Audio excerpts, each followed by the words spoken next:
নমস্কার, দেখছেন রিপাবলিক বাংলা। শুভ সন্ধ্যা। এই সময়টা কথা হোকে।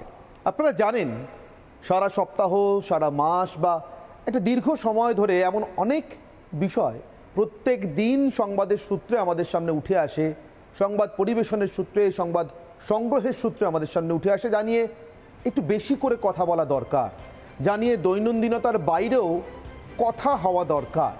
ঠিক তেমনই শিক্ষা দুর্নীতি। এ রাজ্যে শিক্ষক নিয়োগের, অশিক্ষক কর্মচারী নিয়োগের পরীক্ষা হোক, সারা দেশে চিকিৎসা শাস্ত্রে কারা আগামী দিনে আমাদের চিকিৎসকের ভূমিকায় আসবেন, চিকিৎসার দায়িত্ব নেবেন, তাদের ঠিক করবার, অর্থাৎ তারা কারা চিকিৎসা শাস্ত্র পড়বার সুযোগ পাবেন, তাদের মধ্যে কারা, সেটাকে ঠিক করবার পরীক্ষা হোক, তাদেরকে নির্বাচিত করার পরীক্ষা হোক, সারা দেশে আইনজীবীদের নির্বাচিত করার পরীক্ষা হোক, আইনজীবী পড়বার জন্য কারা উপযুক্ত হবেন অথবা কারা অধ্যাপনা করবার জন্য উপযুক্ত বলে বিবেচিত হবেন তার পরীক্ষা হোক। সব পরীক্ষাকে ঘিরে, শিক্ষার সার্বিক ব্যবস্থাকে ঘিরে এই মুহূর্তে দুর্নীতির একটা কালো ছায়া যেন গোটা দেশকে গ্রাস করে রেখেছে। এমন একটা ছায়ার মধ্যে দাঁড়িয়ে আজকের পরীক্ষার্থী, শিক্ষার্থী, আগামীকালের শিক্ষার্থী, আগামীকাল যারা নিজের সন্তানের ভবিষ্যৎ নিয়ে ভাবছেন, শিক্ষকতার জায়গা থেকে ভাবছেন, ডাক্তারির জায়গা থেকে ভাবছেন, আইনজীবীর জায়গা থেকে, অধ্যাপনার জায়গা থেকে ভাবছেন, বা নিজের পক্ষে নিজের সন্তানকে একটু শিক্ষিত করে মানুষ করে তোলা বলতে আমরা যা বলি প্রত্যেক দিন নিজেদের ঘরের ড্রয়িং রুমে, সেটা ভাবছেন, তারা কি নিশ্চিন্তে আছেন? নিশ্চয়ই নয়। নাগরিক হিসেবে তাদের জানার অধিকার নেই সবেমাত্র তারা দেশের সরকার নির্বাচনের পরীক্ষা, সেই পরীক্ষাতে অংশগ্রহণ করলেন, তাদের মতামত জানালেন, তাদের মার্কিংয়ে দেশের সরকার নির্বাচিত হলো, তারা নাম্বার দিলেন, বিনিময়ে তারা কি পেলেন? সন্তানের ভবিষ্যৎ নিয়ে আশঙ্কা, শিক্ষা নিয়ে কালো ছায়া, শিক্ষা জীবন নিয়ে এত বড় একটা দুর্নীতিময় ব্যবস্থা? নিশ্চয়ই নয়। তাহলে সেই ব্যবস্থার দায়িত্ব কে নেবে? এই আজকের অব্যবস্থার দায়িত্ব কে নেবে? রাজনীতি নেবে? নাগরিক নেবেন? কার দায়িত্ব?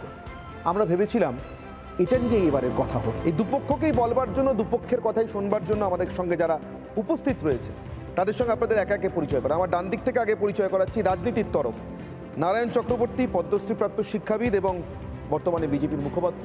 আমার সঙ্গে রয়েছেন সমীর চট্টোপাধ্যায়, অধ্যাপক, এবং সমীরবাবু তৃণমূল কংগ্রেসকে সমর্থন করেন সার্বিকভাবে রাজনৈতিক দিক থেকে। তন্ময় ভট্টাচার্য রয়েছেন সিপিআইএম নেতা। আমার বাঁ দিকে যারা রাজনীতিকে কাঠগড়ায় তুলছেন, রাজনৈতিক ষড়যন্ত্রকে কাঠগড়ায় তুলছেন, মূলত তারা বিনোদ ঘোষাল, সাহিত্যিক, লেখক।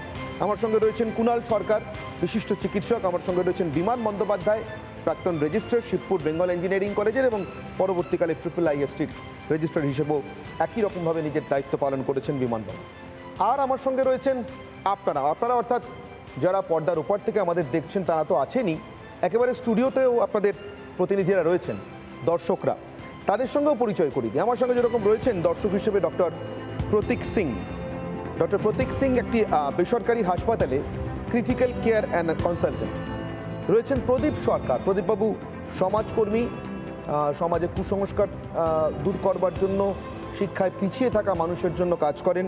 আমার সঙ্গে রয়েছেন সোমা সিংহ বসাক, অধ্যাপিকা, এবং কোন কলেজ কি পড়ান বিস্তারিত আসবো পরে। বুবাইবাবু জার্নালিজম ডিপার্টমেন্টেরই কোঅর্ডিনেটর হিসেবে কাজ করেন আমাদের এই কলকাতারই একটি কলেজে, তার সঙ্গেও আরও বিস্তারিতভাবে আলাপ করাবো আপনাদের। আমার সঙ্গে রয়েছেন প্রিয়াঙ্কা চট্টোপাধ্যায়, দর্শক হিসেবে কলকাতার বুকে একটি বিজ্ঞাপন সংস্থার সঙ্গে প্রিয়াঙ্কা দেবী যুক্ত। অনিমেষ প্রামাণিক রয়েছেন আমার সঙ্গে, কলকাতার একটি নামী প্রকাশনা সংস্থার প্রতিষ্ঠাতা, এবং এই মুহূর্তে তার প্রকাশনা সংস্থা বেশ সাফল্যের সঙ্গে এবং উজ্জ্বলের সঙ্গে কাজ করে চলেছে। অনিমেষবাবুদের, বিশেষ করে অনিমেষবাবুকে ডাকার একটি নির্দিষ্ট কারণ আছে, সেটা যখন অনিমেষবাবুর সঙ্গে আরেকটু বিস্তারিতভাবে আলাপ করব আপনারাও বুঝতে পারবেন আপনাদের সঙ্গে আলাপ করালে। আপাতত আমি সরাসরি আমার আজকের বিতর্কে আসি। যারা মনে করছেন শিক্ষায় দুর্নীতি আসলে রাজনৈতিক ষড়যন্ত্রেরই আসল কারণে, রাজনৈতিক ষড়যন্ত্রটাই সেখানে মুখ্য ভূমিকা নিচ্ছে, প্রথমে তাদের কথায় আসি। বিনোদ ঘোষাল, সাহিত্যিক। আমি বিনোদবাবুর কাছ থেকে শোনার চেষ্টা করি, কেন মনে হচ্ছে যে শিক্ষায় দুর্নীতি তার পুরো দায়টা বর্তায় রাজনৈতিক ষড়যন্ত্রের উপরে, অন্তত বেশিরভাগ দায়টা বর্তায়? বিনোদবাবু দেখুন, ছোটোবেলা থেকে আমরা সকলে একটা কথা শুনে এসেছি, অনির্বাণ তুমিও শুনেছো, যে কঠোর পরিশ্রমের কোনো বিকল্প নেই। একটু বড় হওয়ার পর যখন শঙ্খ ঘোষ পড়লাম, একটি অনবদ্য লাইন পেলাম, কঠোর বিকল্পের কোনো পরিশ্রম নেই। এবং এই কঠোর বিকল্পের যে পরিশ্রম নেই, এটা দীর্ঘদিন ধরে চলছে এই পরম্পরা, কিন্তু এই কঠোর বিকল্পটি কিন্তু একটু অন্ধকার গলি দিয়ে হাঁটাচলা করতো, কিন্তু সেইটা কবে যেন প্রকাশ্য রাজপথে বুক চিতিয়ে হাঁটতে শুরু করলো এবং তখনই হয়ে গেল একটা মানব জাতির প্রতি একটা প্রবল বিপর্যয়, ভয়ঙ্কর বিপর্যয়। এবং সেইখানটা থেকেই কিন্তু আজকে আমাদের এই আলোচনার জায়গা, যে শিক্ষা, স্বাস্থ্য, মূলত শিক্ষা নিয়ে যে আলোচনা, শিক্ষা তো জাতির ভবিষ্যৎ, তাই তো বলা হয়। তো সেই ভবিষ্যৎ যা আমাদের শিক্ষা, সেই শিক্ষার মধ্যেই যখন দুর্নীতি ঢোকে, তখন কিন্তু জাতির ভবিষ্যৎ নিয়ে একটা চিন্তা বা একটা প্রশ্নচিহ্ন চলে আসে। দেখো, মূলত যে দুর্নীতি নিয়ে আজকে আমাদের আলোচনা, তা হচ্ছে শিক্ষকের নিয়োগ নিয়ে দুর্নীতি এবং জাতীয় স্তরে বলতে পারো যে ডাক্তারের নিয়োগ নিয়ে যে দুর্নীতি শুরু হয়েছে। এবং দেখতে হবে যে সাধারণ মানুষের থেকে এই যে শিক্ষক বা চিকিৎসক, তাদের আমরা কিন্তু একটা আলাদা সম্ভ্রমের দৃষ্টিতে দেখি। একজন সাধারণ মানুষ, আর যখন কুণাল সরকারের নামটা উচ্চারণ করা হয়, তখন কিন্তু কুণাল বাবু একটা আলাদা সম্ভ্রম আমাদের জেগে ওঠে, আমাদের জিনের মধ্যে রয়েছে। কিন্তু এই সম্ভ্রম একজন শিক্ষকের প্রতি বা একজন চিকিৎসকের প্রতি যেটা আমাদের বরাবর ছিল, একটা শ্রদ্ধা ছিল, এখন চিকিৎসক বা শিক্ষক এই শব্দটা শুনলে সম্ভ্রমের বদলে কোথাও একটা সন্দেহ জেগে ওঠে। আচ্ছা, উনি চিকিৎসক কিভাবে হলেন? আচ্ছা, উনি শিক্ষক কিভাবে হলেন? এই যে মনের ভেতরে আমাদের একটা সন্দেহ, একটা দ্বন্দ্ব তৈরি হচ্ছে, এটা কিন্তু আমাদের কি বলবো, একেই তো সামাজিকভাবে সাংঘাতিকভাবে আমরা কি বলবো দোলাচলের মধ্যে রয়েছি, আমাদের এই সন্দেহের পরিসরটাকে বাড়িয়ে দিচ্ছে। এবং এই সন্দেহের পরিসর দিনে দিনে যত বাড়বে, তত আমাদের অন্তর কিন্তু সংকোচনের দিকে যাবে। এটা খুব ভয়াবহ আকার। দেখো, রাজনীতির কথা তুমি বলছো, আমাদের বলেছো যে তুমি রাজনীতির এটি এই চক্রান্তের প্রধান হচ্ছে রাজনীতি। আমি একটা খুব উদাহরণ দিই তোমাকে। একমাত্র রাজনৈতিক ব্যক্তিত্ব, এটা অস্বীকার করে লাভ নেই, তাদেরকে আমাদের দরকার, কিন্তু সব থেকে সাধারণ মানুষ অবিশ্বাস করে রাজনৈতিক ব্যক্তিত্বদের। এটা অস্বীকার করে লাভ নেই, এটা আমি তেতো কথাটাই বলছি। কিন্তু একজন শিক্ষক এবং একজন চিকিৎসককে আমরা চোখ বন্ধ করে ভরসা করি। আমি একটা উদাহরণ দিচ্ছি, ডক্টর বিধানচন্দ্র রায়। মুখ্যমন্ত্রী হিসেবে তাকে আমি পছন্দ করতেও পারি, নাও করতে পারি, কিন্তু চিকিৎসক হিসেবে কিন্তু তিনি সর্বজন শ্রদ্ধেয়, তাই নয় কি? তাহলে আজকে যখন এই চিকিৎসকের দিকে আমরা একটা সন্দেহ প্রকাশ করছি, একজন শিক্ষকের প্রতি আমরা একটা সন্দেহ প্রকাশ করছি, এবং এই সন্দেহের বাতাবরণটা বা এই নেপথ্যটা তৈরি করে দিচ্ছে কিন্তু মূলত যারা শাসক গোষ্ঠী রয়েছে, সেটা একদম উঁচু থেকে একদম নিচুতলা পর্যন্ত। এবং এই ভয়ঙ্কর পরিস্থিতি যত দিনে দিনে বাড়বে, আমরা আমাদের প্রতি যে মানে শিক্ষক বা চিকিৎসকদের প্রতি যে শ্রদ্ধা, যে বিশ্বাস, সেটা যত হারাবো, তত কিন্তু একটা ভয়াবহ সমাজ তৈরি হবে। এবং আমি লাস্ট যে কথাটা বলে শেষ করতে চাই, যে যতই রাজনৈতিক ব্যক্তিত্বদের দোষ দিই না কেন, যে ঘুষ খাওয়ার জন্য, যে অনৈতিক কাজ করবার জন্য যে হাতটা পেতেছে, হাতটা বাড়িয়ে দিচ্ছে কিন্তু সাধারণ মানুষও। ফলে এ পক্ষে থেকেও আমি বলবো, রবীন্দ্রনাথ ঠাকুরের কথা দিয়ে শেষ করি, শঙ্খ ঘোষ দিয়ে শুরু করেছিলাম, যে ওরে কার নিন্দা করো তুমি, করো মাথা নত, এ পাপ আমার তোমার। বেশ, বিনোদবাবু অত্যন্ত সংক্ষেপে কিন্তু খুব কঠিন কথাগুলো বললেন, যে কথাগুলো শুনতে কঠিন, ঠিক যতটা আমাদের সমাজের গলার্ধকরণের জন্য, মানে গেলবার জন্য, ঠিক ততটাই একই রকমভাবে বদলানোর জন্য। অর্থাৎ যদি সত্যিই বদলাতে চাই, এই কঠিন কথাগুলোকে হজম করে বদলাতে পারবো তো? বিশিষ্ট নাগরিক, প্রবুদ্ধ নাগরিক, এগুলো তো বুদ্ধিজীবী হিসেবে চিহ্নিত হওয়ার আগেও ছিল। নাগরিকদের মধ্যে যারা এনলাইটেন্ড, আলোকপ্রাপ্ত, ছেড়ে দিন একেবারে সাধারণ নাগরিক, যিনি হয়তো নিজেকে আলোকপ্রাপ্ত বলে দাবিই করেন না, তাকেও কেউ আলোকপ্রাপ্ত বলে আলাদা করে চিহ্নিত করেন না, কিন্তু সমাজে তারাই তো বরাবর সুভাষচন্দ্র বসু, স্বামী বিবেকানন্দ, ক্ষুদিরাম বোস, এই সমস্ত সম্পদের সরবরাহ করে এসছেন। আমি খুব কাঁচা কথায় সরবরাহ শব্দটা ব্যবহার করলাম। সেই সমাজ যদি শিক্ষিত করবার দায়টা না নেয়, কার হাতে তুলে দেবেন নাগরিক নিজের সন্তানকে? সমীরবাবু, দেখুন, বাংলার শিক্ষা এবং সংস্কৃতির একটা ইতিহাস আছে। আমরা সেই পরম্পরাতে আমাদের মনীষীদেরকে শ্রদ্ধা এবং সম্মান জানাই। সে কাজ বর্তমান সরকার কন্টিনিউ করছে। আগে রাইটার্স বিল্ডিংয়ে ছিল, এখন নবান্নে। প্রতি মুহূর্তে আপনারা দেখছেন স্বাভাবিকভাবে একটা সমাজ বা রাজনীতি যাই বলুন না কেন, সেইখানে একটা শিক্ষকের যেমন গুরুত্বপূর্ণ ভূমিকা আছে, তিনি হচ্ছে জাতির মেরুদণ্ড বা ভবিষ্যৎ, তেমনি চিকিৎসক, যাকে আমরা চিকিৎসার সময় ভগবান বলে বিশ্বাস করি, এই দুটো এমন একটা ঘটনার মধ্যে আমরা আলোচনা আজকে নিয়ে যাচ্ছি। এক হচ্ছে শিক্ষকের ক্ষেত্রে নেট পরীক্ষা, আর চিকিৎসকের ক্ষেত্রে প্রবেশিকার নিট পরীক্ষা। আজকে যে আলোচনার ক্ষেত্রে রাজনীতির ষড়যন্ত্র আসছে, অবশ্যই সেই কথা আলোচনা হবে। তার কারণ হচ্ছে রাজনীতির বাইরে কিছু হচ্ছে না। যে ঘটনাটি ঘটেছে সেই ঘটনাটার পরিপ্রেক্ষিতে আমরা বলবো যে 2013 সালে প্রথম নিট পরীক্ষা শুরু হয়েছিল এবং 14 এবং 15 সালে নিটটা বিশেষ কোনো কারণে বন্ধ ছিল, কিন্তু 16 সালে অন্যান্য রাজ্যগুলো তাদের নিজেদের চেষ্টায় নিট পরীক্ষাটা নিয়েছিল জয়েন্ট এন্ট্রান্স বোর্ডের মাধ্যমে। যদি ভুল হয় সংশোধন করবেন। 2017 সালে নিটের দায়িত্ব নেয় কেন্দ্র সরকার এবং স্বাভাবিকভাবে সেখানে ন্যাশনাল টেস্টিং এজেন্সি বলে একটি এজেন্সিকে দায়িত্ব দেওয়া হয় এবং আমি মনে করি তার মাথায় যাকে বসানো হয়েছে, এই যে রাজনীতির প্রসঙ্গ এলো, তিনি হচ্ছেন RSS এর প্রচারক বলবো। এবং শুধু ন্যাশনাল টেস্টিং এজেন্সি নয়, আপনারা যদি বিশ্ববিদ্যালয়ে দেখেন, সেন্ট্রাল ইউনিভার্সিটি, আপনারা যদি রাজ্যপালের জিনিসগুলো মানে যে দেখেন, সেখানেও কিন্তু একটা বিশেষ রাজনৈতিক ব্যক্তিত্বকে আমরা তুলে ধরছি। তার ক্ষমতা, দক্ষতা এটা যাচাই না করে কোথায় যেন মনে হচ্ছে যে আমরা একটা রাজনৈতিকভাবে সব জিনিসটা কন্ট্রোল করব, অর্থাৎ গৈরিকীকরণ মানসিকতা। সেইখানে ধরুন যে নেটের এক্সামের ক্ষেত্রে যদি বলি, যেখানে বিজ্ঞান এবং যুক্তিভিত্তিক শিক্ষা এবং জ্ঞানের পরীক্ষা করা হয়, সেখানে যদি হিন্দু জ্ঞানের পরীক্ষা, কেন হিন্দু জ্ঞানের পরীক্ষা? এবারে নেটের কোশ্চেন যদি আপনারা দেখেন, সেখানে প্রশ্ন করা হচ্ছে যে অযোধ্যার প্রাণ প্রতিষ্ঠার তারিখ কত। এর মধ্যে বৈজ্ঞানিক ভিত্তি কি আছে আমি জানি না। যেখানে প্রশ্ন করা হচ্ছে রামচরিতমানসে কোন পর্বে হনুমান আবির্ভূত হয়েছিলেন, এর মধ্যে কি আছে আমি জানি না, কোনটা যুক্তিভিত্তিক।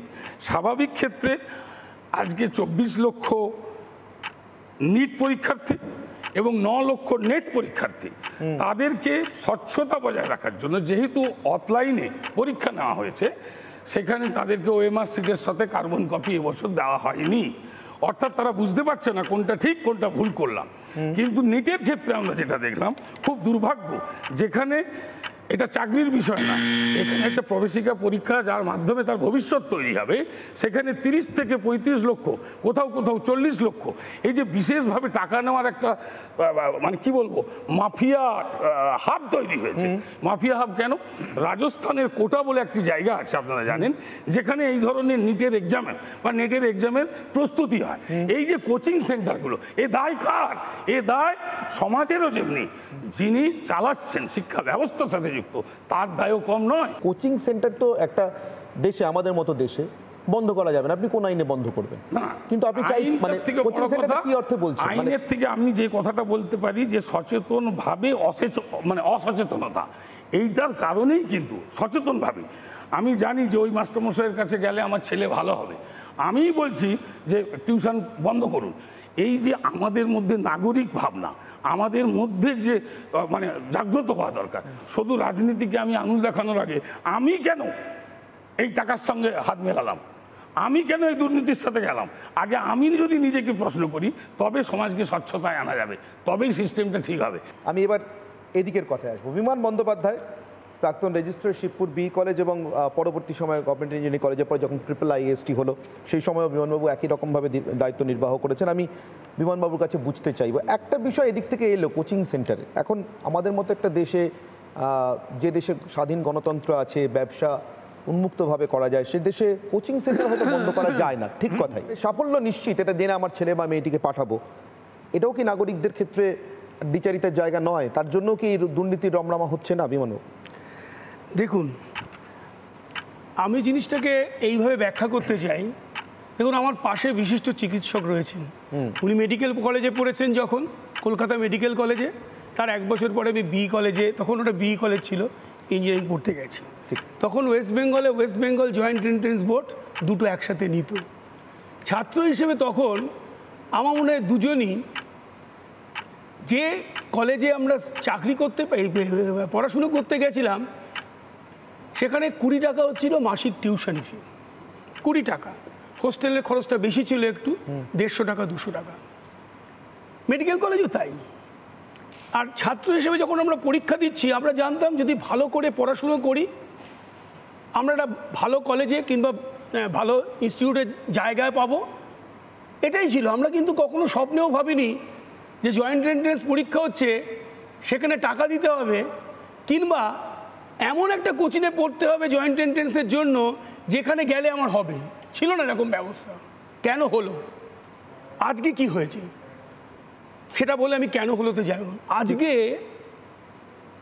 বাবা মারা কি ভাবছে, আমার ছেলেকে কি মেয়েকে আইদার ইঞ্জিনিয়ারিং কি মেডিকেল কিংবা ম্যানেজমেন্টের যে কোনো জায়গায় যদি চান্স পেতে হয়, যে কোনো মূল্যে পাক। আমাদের টিচার, বাবা মা কিংবা আমাদের টিচাররা কখনো ভাবিনি যে কোনো মূল্যে। অসৎ উপায় করলে ধরতো, বলে অসৎ উপায়ে জীবনে কোনো প্রতিষ্ঠা পাওয়া যায় না। কিন্তু এখন সমাজটা হচ্ছে অসৎ উপায়ে থাকলেই তুমি প্রতিষ্ঠা পাবে।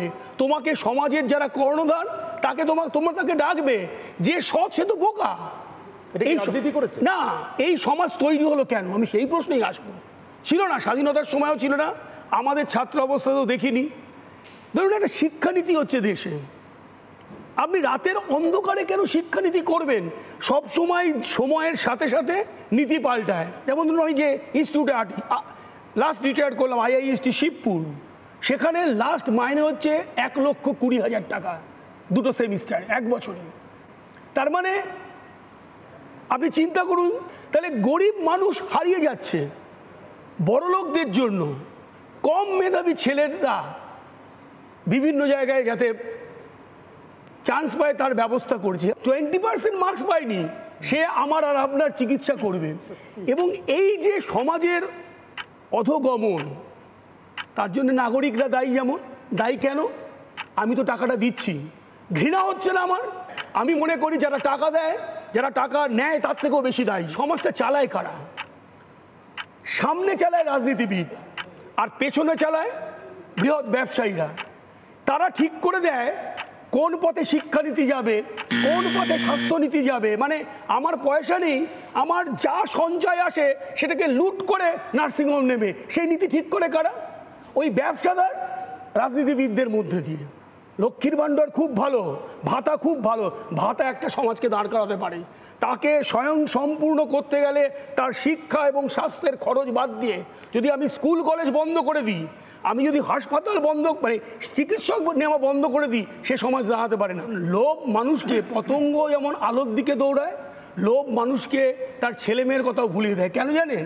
এই যে ধরুন আমি একজন পরিকল্পনার সাথে যুক্ত লোক, কলকাতা শহরে যেসব পুকুর বোঝাই হচ্ছে, আমি আপনি সেই ফ্ল্যাট কিনছি, কি করছি? আমার সন্তান সন্ততি, তার সন্তান সন্ততি কলকাতা শহরে, আপনি বুঝতে পারছেন 50 বছর পর বলছে 50 ডিগ্রি সেন্টিগ্রেড হচ্ছে টেম্পারেচার, ফিল করবেন 58, 59। আপনি তা সত্ত্বেও তো পুকুর বোঝাচ্ছেন, কোথায়? বেশ, এই তো সমাজ। আমি এখান থেকে নারায়ণবাবুর কাছে আসবো। নারায়ণবাবু, শিক্ষানীতি নিয়ে মূলত প্রশ্ন কথা বলছিলেন বিমানবাবু এতক্ষণ ধরে। মূলত যেটা শিক্ষা ব্যবস্থাটাকে তৈরি করবে, দেখবে, এগিয়ে নিয়ে যাবে, সেটাই যদি সবার সঙ্গে কথা না বলে রাতের অন্ধকারে তৈরি হয়ে যায়। আমার তার সঙ্গে আরেকটা প্রশ্নও আছে। আচ্ছা, এমন কোচিং নির্ভর শিক্ষানীতি তৈরি হবে কেন দেশে, যেখানে আমাদের স্কুলগুলোতে, সেটা যে মিডিয়ামের যে বোর্ডের স্কুলই হোক না কেন, একরকম সিলেবাসে পড়ানো হবে, আর পরীক্ষাগুলো হবে আরেক রকম সিলেবাসে। সেই সিলেবাসে পড়ানোর জন্য অতিরিক্ত টাকা দিয়ে আবার অন্য কোনো কোচিং সেন্টারে পাঠাতে হবে, তারপরে সেই পরীক্ষায় কোয়ালিফাই করতে হবে। আমি বলছি কোচিং সেন্টারের জন্ম তো দিচ্ছে শিক্ষানীতির এই মূল ফারাকটা। প্রথমে বলি যে যেটা নিয়ে আলোচনা হচ্ছিল, যে এই যে শিক্ষা, এই যে ভর্তি পরীক্ষা, তাতে দুর্নীতি। এবারে দুর্নীতিতে রাজনীতি আসছে বিশেষ বিশেষ জায়গায়, এক চোখ বন্ধ করে দেখা হচ্ছে, তাহলে তো আর দুর্নীতি দূর হবে না, বা দুর্নীতির আসল জায়গায় আঘাতও করা যাবে না। প্রথম কথা বলি, এই যে আগে আমার একজন বক্তা বললেন যে কোটার একটা বিশেষ সেন্টার থেকে হয়েছে, 2016 সালে পশ্চিমবঙ্গে ডাক্তারি পরীক্ষার যে শেষ জয়েন্ট এন্ট্রান্স হয়েছিল, সেখানে সবচেয়ে বেশি রেকর্ড সংখ্যক ছাত্রছাত্রী সুযোগ পেয়েছিল আল আমিন কোচিং সেন্টার থেকে। কোচিং সেন্টার কিন্তু অনাদি অনন্তকাল ধরে, আজকে আমার এই বয়সে, আমাদের সময় যারা IAS হতো তারা ওই রাউস কলেজে গিয়ে ওখানে থেকে পড়তো। সেটা আপনি ঠিকই বলেছিলেন যে কোনো আইনে কোচিং সেন্টার বন্ধ করা যায় না, ব্যাপারটা অন্য জায়গায়। ব্যাপারটা হচ্ছে সমাজ এবং রাজনীতির সদিচ্ছা, এবং রাজনৈতিক নেতারা কিন্তু সমাজ থেকেই আসেন, সমাজের বাইরের তারা লোক নন, এবং সমাজ যেমন চায় সেইভাবেই রাজনৈতিক নেতারা তাদের আচরণ করেন। হ্যাঁ, আমি প্রথম বলি যে সমাজের মানুষরা ওই চটজলদি লাভ করব, অন্যকে ঠকিয়ে বড় হব, হয়তো রাজনীতিকদের দেখে শিখেছেন। কিন্তু ঘটনা হচ্ছে যে দিল্লির যে নিট আর এনআইটির যে কোয়েশ্চেন লিক করেছে ডার্ক নেটের মাধ্যমে, এবং ডার্ক নেট আপনারা জানেন, সাংবাদিকরা আরও ভালো জানেন যে ওটা গোপন কিছু আন্ডারস্ট্যান্ডিংয়ের খবরাখবরের জন্য ইউজ করা হয়, এবং তাতে কিন্তু দেশের কোনো কন্ট্রোল থাকে না। কিন্তু পশ্চিমবঙ্গে আমরা কি দেখেছি, গত 7-8 বছরে যে কটা পরীক্ষা হয়েছে চাকরির, সমস্ত পরীক্ষাতে গোলমাল, এবং কোর্টের নির্দেশে বাতিল হয়েছে। হ্যাঁ, এটা ঠিক যে শিক্ষামন্ত্রী জেল খাটছেন পশ্চিমবঙ্গের, কিন্তু ঘটনা হচ্ছে রাজনীতিকরা কি করলেন। যেহেতু এখানে চাকরি বা রোজগারের সুযোগ বা পড়াশুনোর সুযোগ খুব সীমিত আমাদের দেশে, সেহেতু ওই চটজলদি সুযোগ পাওয়ার জন্য অন্যকে বঞ্চিত করে অনেকে সেই বাড়ি জমি বিক্রি করে অবধি তারা টাকা পয়সা দেন। এখানে কি করা হলো যে যখন দেখা গেল যে টাকা নিয়ে ভর্তি করা হয়েছে, চাকরি দেওয়া হয়েছে, তখন পশ্চিমবঙ্গের তারা ক্যাবিনেট ডিসিশনে, এবং সেখানে বারবার হাইকোর্টে একাধিকবার পশ্চিমবঙ্গের চিফ সেক্রেটারিকে ডাকার পরেও তিনি ফ্লাউট করেছিলেন, সেই অর্ডারে তিনি হাজির হননি। সুপার নিউমারারি পোস্ট তৈরি করেছে। নারায়ণবাবু, সময় শেষ হয়েছে। আমার একটাই প্রশ্ন, আজকে আপনারা একটা দিকে দাঁড়িয়ে আছেন, আমি জানি না আপনি বুঝতে পারছেন কিনা। আমি কিন্তু তৃণমূল বা বিজেপি হিসেবে আপনাদেরকে একটা দিকে দাঁড় করাইনি। আপনি আমাদের এই দাঁড় করানোর কারণটা একটাই, আপনারা প্রত্যেকেই কোনো না কোনো রাজনৈতিক দলকে বা মতকে প্রতিনিধিত্ব করছেন। আমি সেখানেই জিজ্ঞাসা করছি, একজন সাধারণ নাগরিক যিনি তার ছেলে বা মেয়েকে শিক্ষক বানাতে চান, ডাক্তার বানাতে চান, আইনজীবী বানাতে চান, ইঞ্জিনিয়ার বানাতে চান, অথবা কোনোটাই বানাতে চান না, তিনি শুধু চান তার ছেলে বা মেয়ে শিক্ষা প্রতিষ্ঠানে গিয়ে যথার্থ একজন শিক্ষিত নাগরিক হিসেবে বেরিয়ে আসুক, তার কি এসে যায় এই তৃণমূল বিজেপি বা বাম বিজেপি বা বাম তৃণমূলের আকচাকচিতে? কিছু এসে যায় কি? তাদের কিন্তু সত্যি কিছু এসে যায় না। তার একমাত্র যে প্রাপ্যটুকু নাগরিক হিসেবে, তার ছেলে মেয়ের সন্তানের যে প্রাপ্যটুকু, সেটা আপনারা দিতে ব্যর্থ হচ্ছেন অ্যাজ এ রাজনৈতিক কমিউনিটি। আমি এই দিকে আঙুলটা তুলতে চাইছি। আপনি যদি বলেন তৃণমূল সঙ্গে সঙ্গে বলবে নিট পরীক্ষাটা কি হলো দাদা? তার কারণ কি? আবার বলছি যে তার কারণ হচ্ছে ডিম্যান্ড এবং সাপ্লাই। আপনার যদি সমাজে দেখা যায় যে রাজনীতি এমন একটা পরিবেশ তৈরি করেছে বা সামাজিক এমন অবস্থা দাঁড়িয়েছে যে চটজলদি যে কোনো উপায়ে, সেটা অবৈধ উপায়ে হলেও আমরা তার সুযোগ নেব জনসাধারণ। দেখুন, এই যে বলছে, হ্যাঁ ধরুন নিট পরীক্ষায় যেটা শোনা যাচ্ছে 30 লাখ 40 লাখ টাকা দিয়ে নাকি সেই কোয়েশ্চেন তারা পেয়েছে। হ্যাঁ, তো প্রশ্ন হচ্ছে যে এই যে 30 লাখ 40 লাখ টাকা দিয়ে পেয়েছে, এই টাকাগুলো কারা দিয়েছে, কেন দিয়েছে? তারাও কিন্তু সমাজের অংশ। ডক্টর কুণাল সরকারের কাছে আসবো। শুধুমাত্র একজন প্রথিতযশা চিকিৎসক হিসেবেই কুণালবাবুকে আজকে ডাকা নয়। কুণালবাবু, সাধারণভাবে যে কোনো বিতর্কে আপনি রাজনীতির ঊর্ধ্বে উঠে যে কোনো রাজনৈতিক মত বা আদর্শ, সেটা যদি কোথাও কোনো ক্ষতিকারক অবস্থান নিয়ে থাকে বা ক্ষতি করে থাকে নাগরিক সমাজের, আপনি তার নিয়ে কথা বলতে অভ্যস্ত বা কথা বলার জন্য পরিচিত। আমি সেই জায়গা থেকে জিজ্ঞাসা করব। আমি এদিক থেকে দুজনের কথা শুনেছি, এখনও তন্ময়বাবুর কথা শুনিনি, শুনবো নিশ্চয়ই। কিন্তু সমীরবাবু বা নারায়ণবাবুরা কি বিপদটা আসলে বুঝতে পারছেন, নাকি বুঝেও কোথাও একটা রাজনৈতিক দায়বদ্ধতার কারণে তারা পুরোটা বলে উঠতে পারছেন না, স্বীকার করে উঠতে পারছেন না? অনির্বাণ, আমি যদি অতটাই বুঝতে পারতাম আমি কি ডাক্তার হতাম? তো প্রথম কথাটা হলো যে দুটো জিনিস আমাদের চোখের সামনে কম্পাউন্ড ইন্টারেস্টে বাড়ে। একটা হচ্ছে পয়সা এবং দ্বিতীয় হচ্ছে পাপ। এবং আমাদের চোখের সামনে দিয়ে, আমাদের পেশার সামনে দিয়ে, আমাদের সমাজের সামনে দিয়ে, আমাদের খোদ অ্যাসেম্বলিতে প্রতিটি দলমত নির্বিশেষে ওই 4 সিংহের তলায় সত্যমেব জয়তে যে দেশটা বলে, সেই দেশের অ্যাসেম্বলির মধ্যে বসে গত 35 বছর ধরে আমরা সামগ্রিক ডাক্তারি শিক্ষাটাকে একটা মুনাফাবাজের একটা জুয়াখানায় পরিণত করেছি। 1994-95-তে আমরা ডিসিশন নিয়েছি যে আমাদের দেশের 50% ওপর সিট সেখানে চলে যাবে প্রাইভেট সেক্টরে। যে প্রাইভেট সেক্টর কখনো সেটাকে ক্যাপিটেশন ফি বলেছে, কখনো তাকে ম্যানেজমেন্ট কোটা বলেছে। এবং এর মধ্যে যদি আমরা যেরকম কলেজ কেটে হিন্দি বই দেখতাম, তুমি যদি সেই সময়কার হিন্দি বই দেখতে, সেখানে সবসময় 3টে চরিত্র থাকতো, 3টে হারিয়ে যাওয়া ভাই থাকতো। এখানে 3 ভাই হাতে হাতে ধরে আমাদের এই সর্বনাশের পথে নিয়ে গেছে। একটা হচ্ছে পলিটিক্যাল মাফিয়া, একটা মানি মাফিয়া, আর একটা হচ্ছে প্রফেশনাল মাফিয়া। এবং আজকে আমরা 3-3.5 দশক পরে এই পুঞ্জীভূত পাপের প্রায়শ্চিত্ত করতে বসেছি। নারায়ণবাবু একটা কথা বললেন, ডিমান্ড অ্যান্ড সাপ্লাই। তাহলে এবছর এত তাড়াটা কিসের? এবছর এই তাড়াটা এই কারণেই যে আমরা পপকর্ন যত না বানাচ্ছি দেশে, পপকর্নের থেকে আমরা বেশি ডাক্তার বানাচ্ছি। Already we are over producing doctors. আর কদিন বাদে বিভিন্ন ডেলিভারি এজেন্সিরা বলবেন যে MBBS হলে ভালো হয়। এবং এখন তাড়াটা হচ্ছে যে এই মুনাফাটা যদি আমি 2-3 বছরের মধ্যে আমি যদি বাজার থেকে তুলতে না পারি, তাহলে আমার এই কোচিং সেন্টার এবং প্রাইভেট মেডিকেল কলেজের যে 60টাখানাগুলো তৈরি হয়েছে, সেগুলোর ব্যবসা ডুবলো বলে।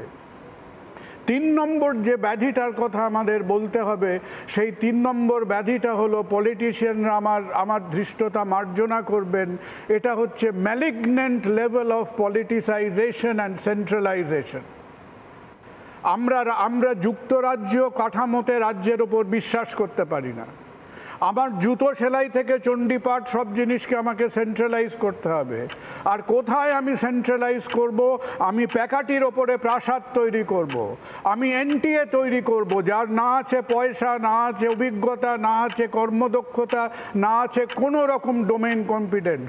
আমি একবার আমেরিকা বেরিয়ে এলাম, আমেরিকায় বেরিয়ে এসে আমি কলেজ বোর্ড দেখে বললাম, আহা কি সাংঘাতিক ব্যবস্থা।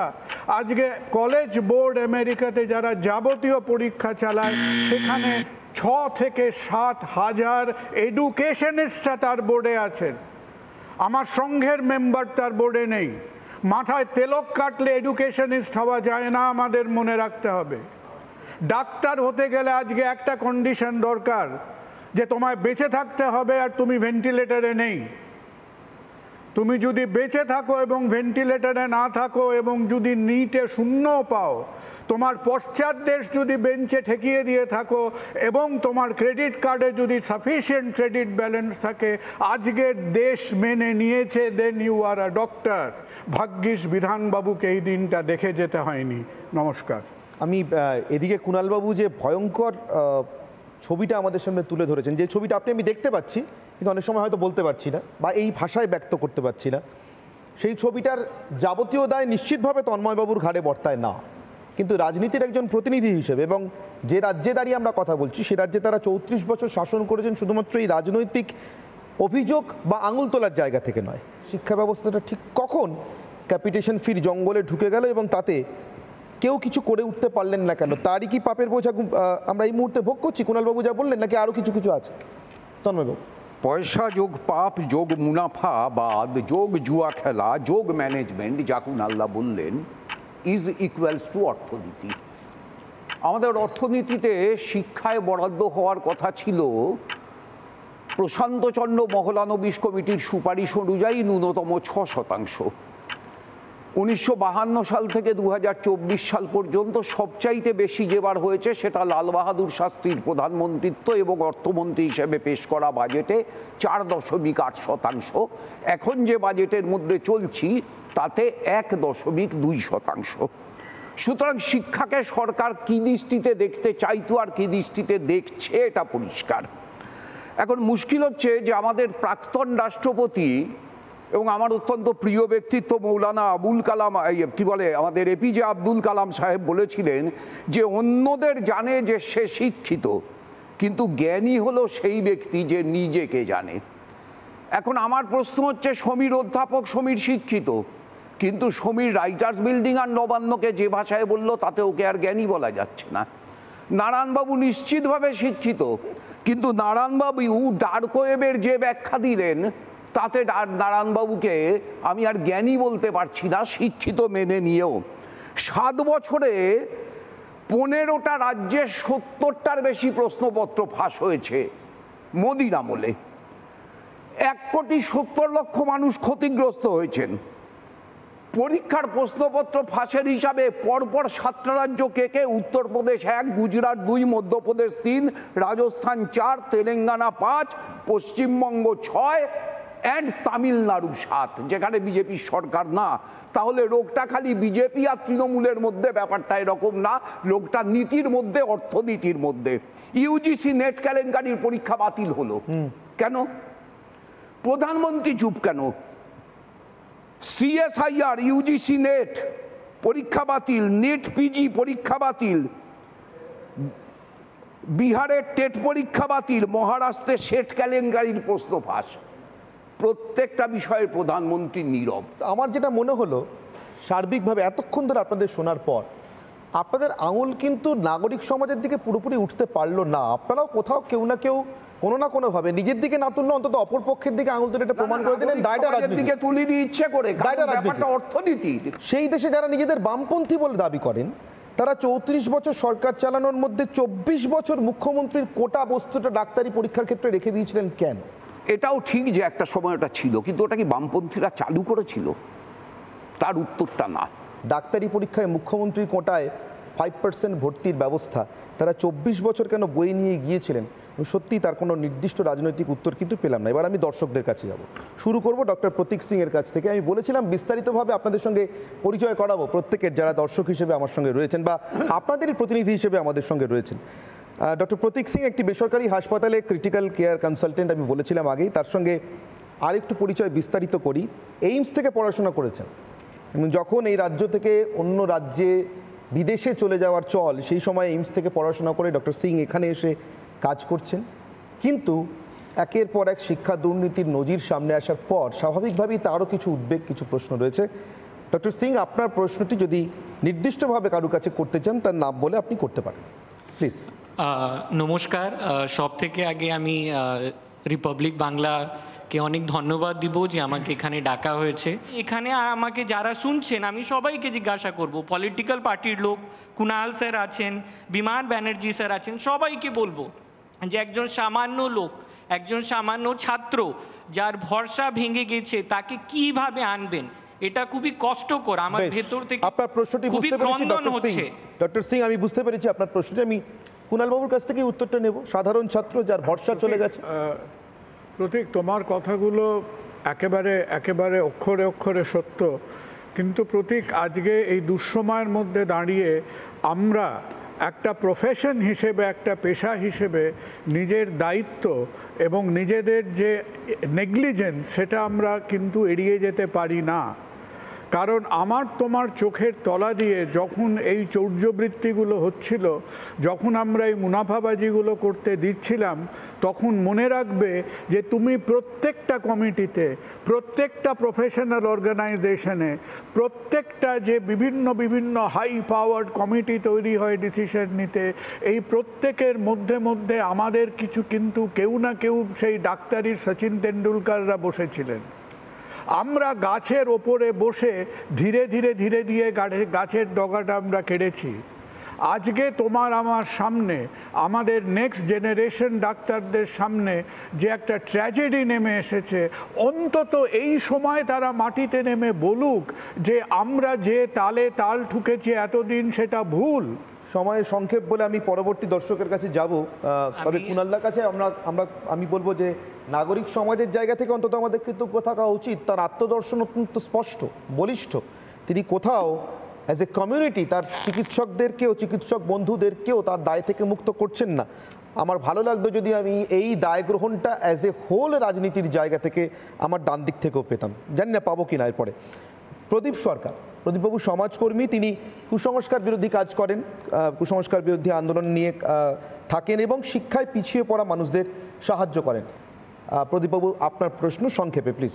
এই যে বেকারি, এই যে শিক্ষার পরে শিক্ষা এবং যোগ্যতা অনুযায়ী যে কাজ, রাষ্ট্রের কোনো পরিকল্পনা নেই, সেই কারণেই এত দুর্নীতির উৎস। এবং কাজ যদি পেত, কর্মসংস্থান যদি হতো, তাহলে পরে নিশ্চয়ই দুর্নীতিতে যদি কর্মসংস্থানের ব্যবস্থা এবং শিক্ষার পরে যোগ্যতা অনুযায়ী কাজের ব্যবস্থা থাকতো, তাহলে পরে এই দিকে যেত না। যে কোনোভাবে কাজের সুযোগ যদি থাকতো, তাহলে কি এই ডাক্তার হতেই হবে, ইঞ্জিনিয়ার হতেই হবে, এই চাপটা তৈরি হতো?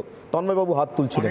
একটা কথা বলবো, হাফ মিনিট, যে প্লিজ দয়া করে ওই 15 লাখ 20 লাখ দিয়ে কোয়েশ্চেন পেপারগুলো কেনার ধারে কাছে যাবেন না। যদি সেই কোয়েশ্চেন পেপার মিলেও যায়, তার সঙ্গে যদি 1.5 কোটি টাকা ক্যাপিটেশন ফি বা পরীক্ষার ফি অ্যাড করেন, আপনাকে শুধু সারা জন্মটা কাজ করলে ওই টাকা কোনোদিন কাউকে ফিরিয়ে দিতে পারবেন না। ডাক্তারির সেই জায়গাও নেই, সেই পরিস্থিতিও নেই, এবং এটা একটা সম্পূর্ণ বিভ্রান্তি, এটা একটা মোহ, এটা একটা বিভ্রান্তি, মরিচিকা। অ্যাবসলিউট। আসলে দেশ তো চালায় রাজনীতি, দেশ চালায় অর্থনীতি। দেশ যদি নাগরিক সমাজ চালাতো, তাহলে পরে নাগরিক সমাজ অনেক কিছু বলতে পারত। কখনো কখনো নাগরিক সমাজ কোনো নির্দিষ্ট রাজনৈতিক দলের পক্ষ অবলম্বন করে নাগরিক সমাজের মুখোশ পড়ে। কিন্তু প্রদীপবাবু যে কাজটা করেন, সেই কাজটা সমাজ সেবামূলক কাজ, সমাজ সংস্কারমূলক কাজ। কিন্তু প্রদীপবাবুও কি দায়িত্ব নিয়ে বলতে পারবেন যে সমাজ সংস্কারের ক্ষেত্রে যে কাজটা তিনি করছেন, যতটা করতে চান ততটা করতে পারছেন? সেখানে সরকার, সেখানে প্রশাসন, সেখানে রাজনীতি কোথাও বাধা হচ্ছে না? বলতে পারবেন না বুকে হাত দিয়ে। ফলে আসলে রাজনীতি এবং অর্থনীতিকেই আপনার মূল বিষয় হিসাবে আনতে হবে, নাগরিক সমাজটা আসবে তার অনেক পরে। যদি সারা ভারতবর্ষের মানুষকে এই শিক্ষা না দেওয়া যায় যে তোমার পরিবেশকে বাঁচাতে গেলে এই ভোগবাদকে বর্জন করো, তোমাকে নতুন জীবনযাপন, নতুন লাইফস্টাইল করতে হবে, তবে তুমি বাঁচবে, এটা তো শিক্ষার অঙ্গ হওয়া উচিত ছিল। আপনি দেখেছেন আমার শিক্ষানীতিতে নেই। আমি খুব মনে করি পরিবেশ এবং শিক্ষা কিন্তু জাতীয় শিক্ষানীতির অঙ্গ শুধু না, আজকে নিজেদের কোভিড দেখিয়ে দিয়েছে আমাদের। আজকে যদি আমাদের আগামী প্রজন্মকে বাঁচাতে হয়, সমস্ত শিক্ষার মধ্যে এটাকে আনতে হবে। এটাই হবে আমাদের আগামী দিনের পথ। বিনোদ হাত তুলেছেন, আমি আসবো। পরবর্তী দর্শকের প্রশ্নটা একটু নিয়ে নিই। সোমা সিংহ বসাক আমার সঙ্গে রয়েছেন। আগেই আপনাদের সঙ্গে পরিচয় করিয়েছিলাম, সোমাদেবী অধ্যাপিকা, বঙ্গবাসী কলেজের অধ্যাপিকা। এছাড়াও তিনি বাচিক শিল্পী হিসেবেও বিভিন্ন অনুষ্ঠানে কাজ করেন। আমি কবির কথাতেই আমার প্রশ্ন রাখব। রবি ঠাকুর বলেছেন, হতাশা একটি বিলাসিতা, হতাশার জায়গাটি আজ থেকে দখল করুক কাজ শেষের তৃপ্তিমাখা ক্লান্তি। রাজ্য এবং কেন্দ্র উভয়েই কোথায় যেন দুর্নীতিগ্রস্ত, এবং আমাদের ছাত্রছাত্রীরা একেবারে হতাশায় পরিপূর্ণ। তারা তাদের দিক খুঁজে পাচ্ছে না, তারা দিকভ্রষ্ট হচ্ছে। তাদের আমরা কিভাবে সেই হতাশা থেকে আমরা বের করে আনতে পারি? বেশ, আমি সমীর বাবুকে যদি এটার উত্তর দিতে বলি। সমীর বাবু। হতাশা তো অবশ্যই, যখন কর্মসংস্থান, বেকারত্ব, শিক্ষার এটা বাড়ে, তারপরে যদি চাকরি না থাকে, হতাশা নিঃসন্দেহে আসে। আর দুর্নীতির প্রশ্নে কেন্দ্র রাজ্য যখন বলছেন, রাজস্থান তো বটেই, দিল্লি বলুন, উত্তরপ্রদেশ বলুন, গুজরাটে বলুন, সমস্ত জায়গাতে এই কোচিং সেন্টারের দাপাদাপি। আমি সেটাই বলতে গিয়েছিলাম। আর এটা ঠিক, কুণাল বাবুর সঙ্গে আমি একমত, যে যেখানে এই যে ফেডারেল স্ট্রাকচার, যুক্তরাষ্ট্রীয় কাঠামো, এটা যদি আমি স্ট্রং না করতে পারি, এটার উপরে যদি আমি গুরুত্ব না দিতে পারি, আর এটা যখন বর্তমান কেন্দ্র সরকার পাত্তাই দেয় না, তাই জন্যে 146 এমপিদেরকে সাসপেন্ড করে দেওয়া হয়। কিসের কারণে? কিছু কিছু বিল নিজের মতো করে বানিয়ে নেওয়ার জন্য। এটা তো ঠিক নয়। গণতান্ত্রিক অধিকার, নিরপেক্ষতা যদি হয়, শিক্ষা ক্ষেত্রে শিক্ষাবিদকেই দরকার।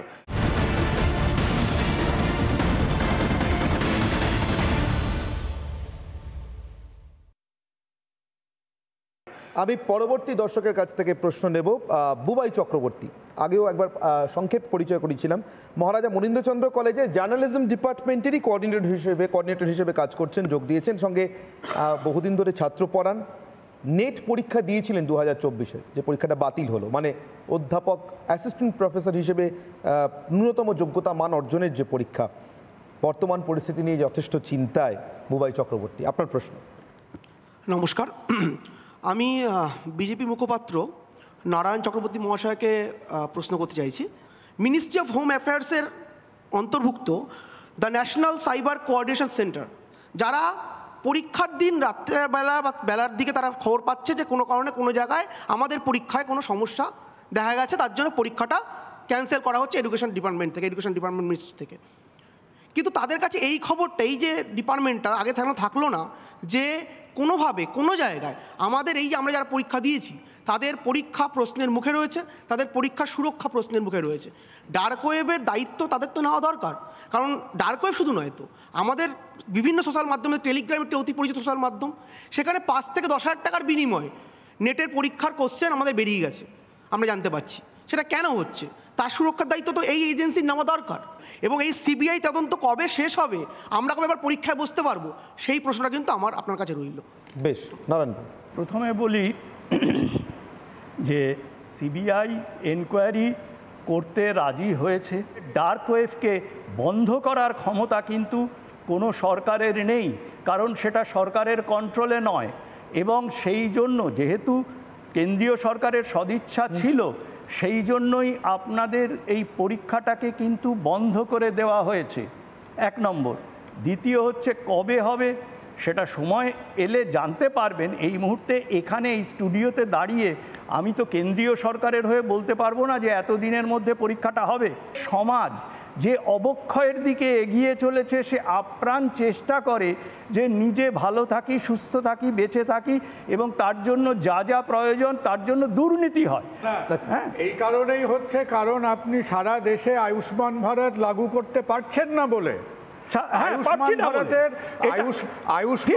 আয়ুষ্মান ভারত আজকে আমি ডাক্তার হিসেবে ডিমান্ড করছি যে কোনো চিকিৎসা প্রতিষ্ঠান লাইসেন্সড হবে, তাদের যাবতীয় স্টেট স্কিম এবং সেন্ট্রাল স্কিমের এমপ্যানেলমেন্ট বাধ্যতামূলক করা হোক। আপনার দরদাম করতে হয়, রেট নিয়ে আলোচনা করতে হয়। আপনি রাত্রের অন্ধকারে কম্বল মুড়ি দিয়ে ইলেকটোরাল বন্ডে পয়সা দিতে পারেন, আপনি বসে রেট নেগোসিয়েশন করতে পারেন না। প্রিয়াঙ্কা চট্টোপাধ্যায় কলকাতার বুকে একটি বিজ্ঞাপন সংস্থার সঙ্গে যুক্ত, প্রিয়াঙ্কা দেবী, এবং তিনি বিদেশে হায়ার স্টাডিজ নিয়েও রয়েছেন, এই মুহূর্তে ব্যস্ত রয়েছেন, থিয়েটারের ইতিহাস নিয়ে পড়াশোনা করছেন। এই মুহূর্তে শিক্ষা দুর্নীতির মঞ্চে তার নিজের কোনো প্রশ্ন বা কোন উদ্বেগ থেকে তিনি আজকের এই কথাকে অংশগ্রহণ করতে এসছেন, জানতে চাইব প্রিয়াঙ্কার কাছ থেকে।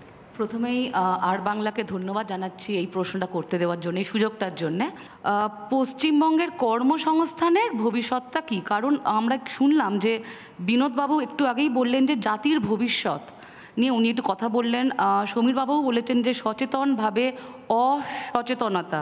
আমরা টুকরো টুকরো কিছু জিনিস শুনতে পেলাম, যেমন কনফিউশন অ্যান্ড ডাউট।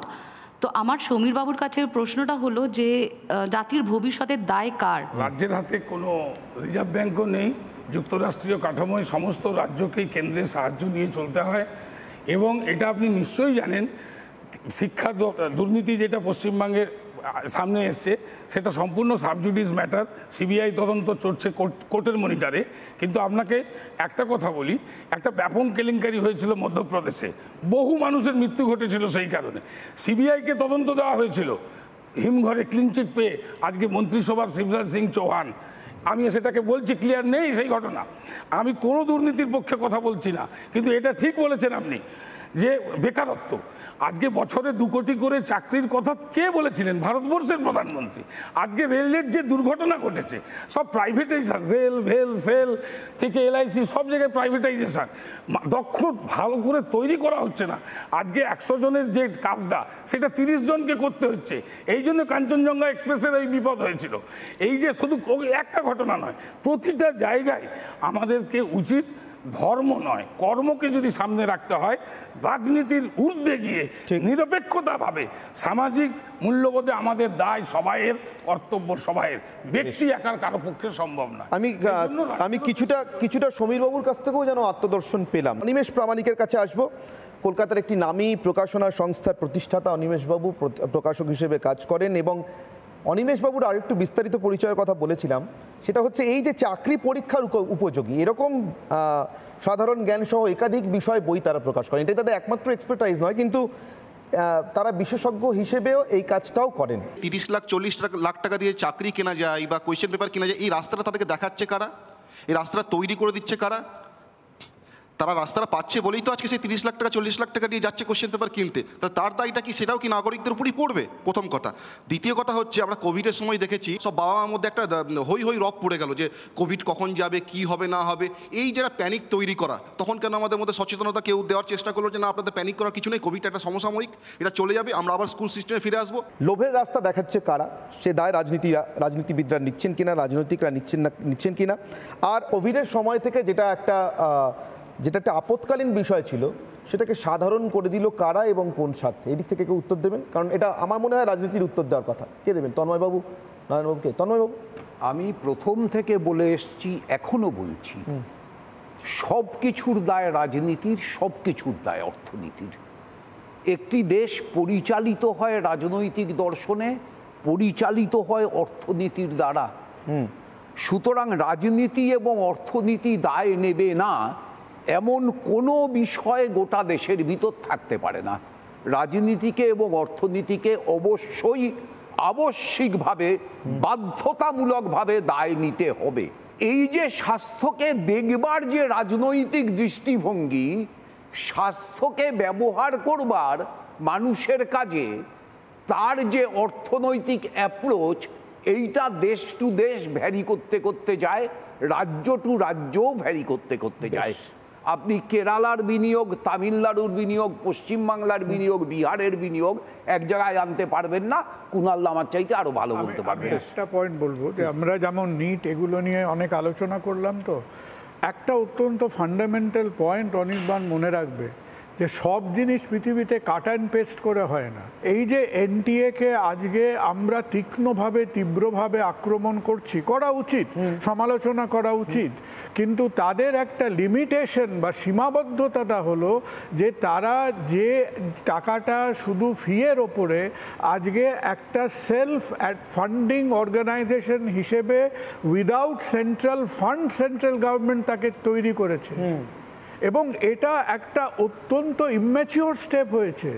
ওই যে সিং ভদ্রলোককে আপনি ওয়েটিং করেছেন না, কোথায় পাঠিয়ে দিয়েছেন, নীল ডাউন করে কোথায় বসিয়ে দিয়েছেন ভদ্রলোককে, ওই ভদ্রলোক ক্লাসরুমের কর্নারে নীল ডাউন করে কাঁদতে কাঁদতে বলছেন যে এই যে ডার্ক ওয়েব, সাইবার সিকিউরিটি, আমি যে প্রপারলি একটা পরীক্ষা নেব, সেই টাকা পয়সা, ইনফ্রাস্ট্রাকচার আমার হাতে কোথায়? অ্যাডমিনিস্ট্রেশন যদি যারা চালাচ্ছে, তুই আজকে আমার চিফ সেক্রেটারি কি এডুকেশন সেক্রেটারি, যা দেশের নিয়ম, সংবিধান যা বলেছে সেইটা নিয়ে চলতো, এত দুর্নীতি কেউ করতে পারত। আমার সময় একেবারে 50-এর দশকে দেশে তখনও সিনেমা তৈরি হতো স্বাধীনতা সংগ্রামীদের নিয়ে বা তার কিছুটা এসেন্স নিয়ে।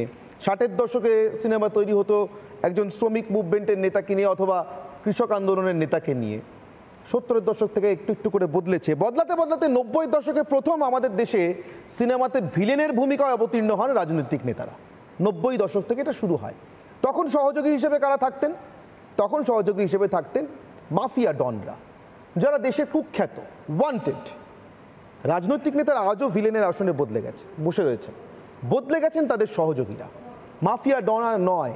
এখন যে কোনো সিনেমা, সিরিয়াল, নাটক, থিয়েটারে আপনি যদি দেখতে বসেন, আপনি দেখবেন রাজনৈতিক নেতাদের সহযোগীর ভূমিকা অবতীর্ণ হয়েছেন কোনো অধ্যাপক, কোনো চিকিৎসক, কোনো শিক্ষাবিদ।